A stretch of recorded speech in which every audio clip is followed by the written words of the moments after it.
Hi there, this is Jonathan Ginsberg, and I'd like to talk to you today about an issue that sometimes pops up for people who are who've recovered from some sort of a severe medical condition, but they've undergone, whether it's chemotherapy or strong medications. They may have some residual mental health or non-exertional limitations that may not necessarily show up right away, but can show up a little bit later on that can really have some negative impacts on their capacity to work. So basically what I'm talking about is situations where you may have undergone chemotherapy a number of years ago. You may have had treatment for things like rheumatoid arthritis or lupus or some sort of a chronic condition, but the medications are very, very strong. Antivirals, things that you might have for immune system disorder or perhaps hepatitis, things like that. Even very, very strong antibiotics or medications that are designed to treat anemia. Anything that's very, very strong. What sometimes can happen is those medications can have a residual effect that can impact your capacity to think and to focus and concentrate. And you may find that you're dealing with slower processing speed or short-term memory limitations, personality changes. I've seen people with anger control issues or personality problems. They couldn't get along with other people or wanted to be alone. Used to be social, not so much anymore. Attention and concentration, obviously depression. Sometimes people get very depressed thinking about the medical, what's happened to them, especially if they've had some sort of disfiguring surgery or they realize they can't remember things anymore and it's becoming very difficult.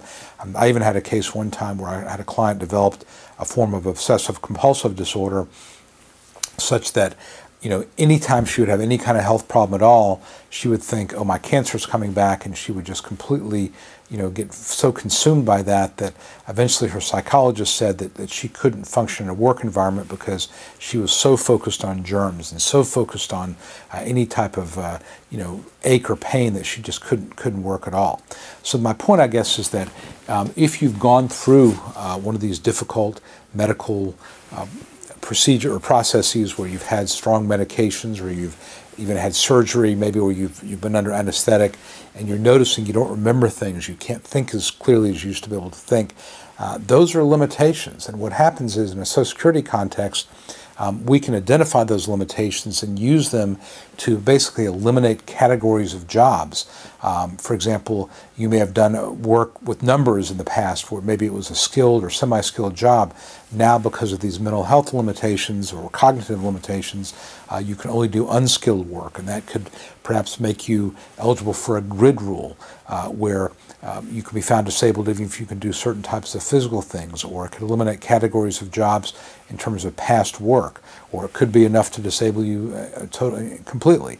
So the point is, if you've got these things that are happening to you, that have happened to you, talk to me, talk to your lawyer about them, so that we can make sure they're properly addressed and explored, so that when we get to a hearing, we can make sure the judge understands that not only do you have this maybe primary medical issue, but you've got this secondary problem that could create some significant work limitations and maybe greatly contribute to a finding of disabled for you in your disability case.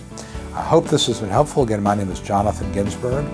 Any questions, please let me know.